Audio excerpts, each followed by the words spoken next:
बच्चों का सुधार मनोवैज्ञानिक ढंग से करें। बच्चे अपराधी क्यों बनते हैं, इसका कोई एक निश्चित कारण नहीं, वरन उनके जीवन से संबंध रखने वाली अनेक बातें हैं जो बच्चों को अपराध की ओर प्रवृत्त करती है। बाल अपराधों के लिए समाज का वह संपूर्ण ढांचा ही उत्तरदायित्व है जिसमें बच्चों का व्यक्तित्व ढलता है। समाज की जैसी हवा बच्चे को लगती है, उसका वैसा ही प्रभाव उसके जीवन पर अंकित होता है। बच्चे का प्रथम संपर्क माता पिता से होता है। उसमें अपराधी प्रवृत्ति का बीज बहुत कुछ उसके गर्भस्थ जीवन में ही जम जाता है। जब माता पिता अनैतिक जीवन बिताते हैं, जिस तरह शरीरगत दोष, कोढ़, क्षय आदि बीमारियां वंश परंपरागत चलती है, उसी तरह बच्चों के मानसिक संस्थान की बनावट में भी वंशानुक्रम का बहुत कुछ हाथ होता है। में माँ का जैसा जीवन क्रम मनोभाव होता है, उसकी सूक्ष्म छाप बच्चे पर अवश्य पड़ती है। यही कारण है कि गर्भकाल में जिन स्त्रियों में उत्तेजना, क्रोध, आवेश अधिक आते हैं, उनके बच्चों का स्वभाव भी उत्तेजक, क्रोधी बन जाता है। उसमें कोई संदेह नहीं कि बहुत से बच्चों के अपराधी जीवन के पीछे उनके माँ बाप का चरित्र मुख्य होता है। कई बार वे अपने अभिभावक, माता पिता, अध्यापक आदि के कठोर व्यवहार के कारण अपराधी बन जाते हैं। ऐसी स्थिति में दूसरों को तंग करने में, परेशान करने में उन्हें प्रसन्नता होने लगती है। वे अपने से बड़ों की आज्ञा का उल्लंघन करने, उनकी इच्छा के विरुद्ध आचरण करने, उन्हें तंग करने में गर्व अनुभव करते हैं, जो आगे चलकर उनकी आदत में आ जाता है। बच्चों को सख्ती से दबाने पर या उसकी आलोचना करने पर वे बुराई के प्रति अधिक आग्रही बन जाते हैं। अभिभावकों के कटु वचन भी बच्चों में स्थायी प्रभाव पैदा करते हैं। किसी भी तरह से दुर्लभ या दुर्बल माँ बाप जो अपने बच्चों पर भली प्रकार नियंत्रण नहीं कर पाते, उनके बच्चे बिगड़ जाते हैं। अक्सर देखा जाता है कि गूंगे, बहरे, अंधे, अपाहिज, निर्धन माँ बाप की संतानें प्रायः बिगड़ जाती है, क्योंकि वे अपने बच्चों पर भली प्रकार नियंत्रण और उनका संरक्षण नहीं कर पाते हैं। जो माँ बाप दिन भर अपने काम धंधे में ही उलझे रहते हैं, बच्चों के जीवन में कोई दिलचस्पी नहीं रहती, उनके बच्चे बहुधा पथभ्रष्ट हो जाते हैं। अभिभावक को इतना तक ध्यान नहीं रहता कि उनके बच्चे किसके साथ बैठे हैं, किसके साथ खेल रहे हैं आदि। कितना भी होनहार बालक क्यों ना हो, बुरे संगत में पड़कर वह भी पतित हो जाता है। बच्चों को बिगाड़ने में कई सामाजिक बुराइयों का भी काफ़ी महत्व है। इनमें गंदे टीवी, सिनेमा, दूषित अश्लील साहित्य, गलत सामाजिक मान्यताएं, परंपराएं आदि होती है। टीवी का बच्चों की मनोभावों को दूषित कर उन्हें बुराइयों की ओर प्रवृत्त करने में बड़ा हाथ होता है। इनमें बच्चों के अपराध प्रवृत्ति को प्रोत्साहन मिलता है। बाल अपराधों को मिटाने के लिए अन्य उपायों के साथ साथ चलचित्रों के प्रति काफ़ी कड़ाई बरतनी चाहिए। ऐसी फिल्में जिसमें काम, प्रेम, अश्लील, अर्धनग्न, भड़कीली वेशभूषा, हाव भाव, तड़क भड़क की प्रधानता होती है, बच्चों के कोमल मस्तिष्क पर बुरा प्रभाव डालती है। गंदे उपन्यास, कहानियाँ, भद्दी तस्वीरें बच्चों में अपराध प्रवृत्ति को जगाती है, बुद्धि तथा चरित्र को भ्रष्ट करती है। वस्तुतः बच्चों को अपराध की नियमित शिक्षा गंदे साहित्य से ही मिलती है। बहुत सी शिक्षण संस्थाओं में अध्यापक के गलत आचरण के कारण भी बुराइयां पैदा हो जाती है। जो अध्यापक बच्चों के समक्ष धूम्रपान, ताश, चौपड़ आदि खेलते हैं, अपने मित्रों के साथ गपशप और अश्लील बातचीत करते हैं, उनसे बच्चे क्या सीख सकते हैं, इसका सहज ही अनुमान लगाया जा सकता है। जिन घरों में लोग बीड़ी, सिगरेट, गांजा, भांग या शराब पीते हैं, उनके बच्चे भी यह चीज़ें अवश्य सीखते हैं। यदि माता पिता पूर्व में बालकों में अधिक शक्तिशाली संस्कार भर सके तो बाहरी परिस्थितियाँ उनको प्रभावित नहीं कर पाएगी। बच्चा बुराइयों से अधिकांश बचा रह सकता है। माता पिता की बेकारी के कारण माता पिता में बहुधा ऐसे झगड़े हो सकते हैं जिनसे घर का सारा वातावरण दूषित हो जाता है। ऐसी स्थिति में आ जाने पर लड़के घर छोड़कर चले जाते हैं। बाहर जाकर वे आर्थिक स्थिति को सुधारने का कुछ प्रयत्न करने में अनैतिक साधनों का सहारा ले सकते हैं। अपराधी बालकों के अध्ययन में देखा गया है कि पिता के कड़े नियंत्रण में रहने वाले लड़के बहुधा अपराधी की कोटि में आ जाते हैं। पिता के कड़े नियंत्रण से उनकी स्वाभाविक इच्छाओं का दमन हो जाता है। इस दमन के कुपरिणाम की ओर पिता का ध्यान नहीं जाता। इस प्रकार का बाहर जाना उनके नैतिक विकास में बाधक हो सकता है। बाल निर्देशन केंद्रों का यह अनुभव है कि व्यवहार संबंधी समस्या वाले बालक में घरेलू वातावरण में सुधार करने की आवश्यकता है। घर में उपमाता तथा उपपिता की उपस्थिति में बालकों के विकास पर अवांछित प्रभाव पड़ सकता है। जब उपमाता अथवा उपपिता के कारण बालक पहले जैसा प्यार नहीं पाता तो उसमें संवेदनात्मक तनाव आ जाता है और वह अपराध की ओर झुक जाता है। जिन लड़के लड़कियों को घर में यथोचित प्यार नहीं मिलता उनके मन में असामाजिक ग्रंथियाँ घर करने लगती है। जिन लड़कियों को घर में प्यार नहीं मिलता वे काम भावना संबंधी अनैतिक व्यवहार की शिकार हो जाती है। वे प्यार और सम्मान की भूखी हो जाती है। जो व्यक्ति उन्हें तत्कालिक प्यार और सम्मान देने को तैयार हो जाता है उस पर वे सब कुछ न्यौछावर करने को तैयार हो जाती है। साथ ही यही लड़कियां आगे चलकर तानाशाही विचार की हो जाती है। घर में पति, बच्चों, ससुर, सास पर अपनी हुकूमत चलाने लगती है और इसकी प्रबल इच्छा रखने लग जाती है। बाल अपराध और उसका निवारण।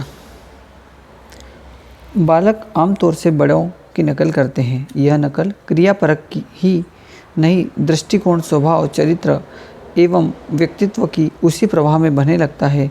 बालक कोरे कागज की तरह होता है। उन्हें क्या बनना है इसका जाने या अनजान में अभिभावक ही बनाते हैं।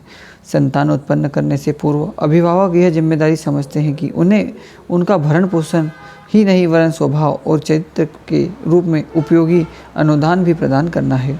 यह कार्य सर्वप्रथम अभिभावकों को इस संदर्भ में अपना उत्तरदायित्व समझने के रूप में करना चाहिए। उन्हें अपना निजी आचरण और पारिवारिक वातावरण ऐसा बनाना चाहिए जिसमें नई पीढ़ी को ढलने का अवसर मिले। इस कर्तव्य से विमुख रहने पर वह सारा प्रयास एवं खर्च निरर्थक चला जाता है जो कि भरण पोषण, शिक्षा, सुविधा आदि के निमित्त किया गया था। समझा जाना चाहिए कि नई पीढ़ी को सुसंपन्न बनाना ही नहीं, सुसंस्कृत बनाना भी अभिभावकों का ही कर्तव्य है। उन्हें इसके लिए न केवल अपने को वरन उस समूचे परिवार को ही समय से पूर्व तैयार करना चाहिए जिसके बीच रहकर नवजात को पालन और ढलना है। योग्यता से धन कमाया जा सकता है, चतुर बनाया जा सकता है, पर व्यक्तित्व के उच्च स्तरीय विकास में न केवल उपयुक्त वातावरण की वरन ऐसे प्रकार स्नेह सौजन्य की भी आवश्यकता पड़ती है जिसकी पूर्ति अभिभावकों के अतिरिक्त कदाचित ही नहीं अन्यत्र हो सके। व्यक्तित्व के विकास की सर्वोत्तम पाठशाला पारिवारिक की पृष्ठभूमि होती है। इसलिए जिन्हें बालहित का ध्यान हो उन्हें उस क्षेत्र में सुव्यवस्था एवं सुसंस्कारिता का भी अधिकाधिक अभिवर्धन करना चाहिए। बच्चों को दूर भगाने की बात सोचने की अपेक्षा उन्हें अपने संरक्षण में ऐसा वातावरण प्रदान किया जाना चाहिए जिसमें रहकर वे अपराधों के कुचक्र में न फंसें वरन सुयोग्य नागरिक बनकर अपनी समाज की तथा अभिभावकों की सुख शांति बढ़ा सकने योग्य बन सके। इस संदर्भ की बढ़ती गई अपेक्षा ही फलतः बढ़ते हुए बाल अपराधों का कारण मानी जा सकती है। बच्चों का सुधार कैसे हो? बच्चों में पैदा होने वाली खराब आदतों, बुराइयों का कारण उनके पूर्वाग्रह, संस्कार, मूल प्रवृत्तियाँ तो है ही, किंतु इस संबंध में माँ बाप का गलत व्यवहार, अदूरदर्शिता, अज्ञान भी एक बहुत बड़ा कारण है। बच्चे दंड पाकर तो जरा कुछ अपनी हरकतों को कम करते हैं, पर उनके भीतर जो प्रवृत्ति रहती है वह दंड पाने से सुधरती नहीं है। कुछ काल के लिए दब जरूर जाती है और बच्चा दंड से, भय से अपनी हरकतों को छिपकर करने लगता है तथा यथासाध्य अभिभावकों की निगाह में उन्हें छिपाने के लिए झूठ बोलते चला जाता है और उद्दंडता करने के दुर्गुण सीख लेता है। बच्चों में सुधार करने के लिए उन्हें दंड देने की अपेक्षा मनोवैज्ञानिक तरीके अपनाना चाहिए। ऐसा नहीं कि उद्दंडता करने के बाद बच्चा खुश होता है या फलतः मिलने वाले दंड से उसे कोई प्रसन्नता प्राप्त होती है। सही बात तो यह है कि अपनी बुरी आदतों के कारण बच्चा स्वयं ही परेशान रहता है। उनके कारण उसे जो प्रताड़ना मिलती है उससे वह स्वयं अपने को अपमानित अनुभव करता है और दुखी रहता है। अच्छा हो आरंभ से ही संभल कर चला जाए।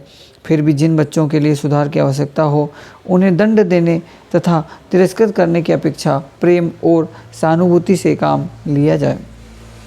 यह एक तथ्य है कि बच्चा अनुकरण के द्वारा ही बच्चों से बहुत कुछ सीखता है। प्रत्यक्ष रूप से तो कोई अपने बच्चों को अवज्ञा कराना नहीं सिखाता, परंतु इसकी प्रेरणा हमारे व्यवहार से ही मिलती है। इन परिस्थितियों में बच्चों को सुधारने के लिए पहले उन कारणों की ओर ध्यान देना चाहिए जिनकी वजह से बुराइयां आई है। कई बार बच्चों में चोरी की आदत भी पाई जाती है। ऐसा उन्हीं परिस्थितियों में होता है जब बच्चों की मांग को पूरी तरह ठुकराया जाता हो। इस दुर्गुण से बच्चों को बचाने के लिए उनकी पूर्ति योग्य मांगों को पूरा करनी चाहिए। यदि घर की आर्थिक स्थिति ऐसी न हो तो उसे उचित रीति से संतोष कराना सिखाना चाहिए। बच्चों को सुधारने और उनकी समस्या का हल करने के लिए उनका अध्ययन करें, उसके कारण का पता लगाएं और आई कठिनाइयों तथा समस्याओं को सोच समझकर हल करें, न कि तुरंत फुरत कोई रवैया अख्तियार कर लिया जाए। बहुधा देखा यह जाता है कि बच्चों को दंड देने में अभिभावकों का दृष्टिकोण सुधार का न होकर उसे किसी शरारत के बदले में उतनी ही पीड़ा पहुंचाना होता है जितनी कि उन्हें उसके किसी काम से पहुंचती है। तभी तो जब तक उन्हें संतोष नहीं होता दंड का क्रम जारी रहता है। सबसे पहले ऐसे अभिभावकों को अपना मानसिक उपचार विवेक द्वारा धैर्य धारण करके करना चाहिए।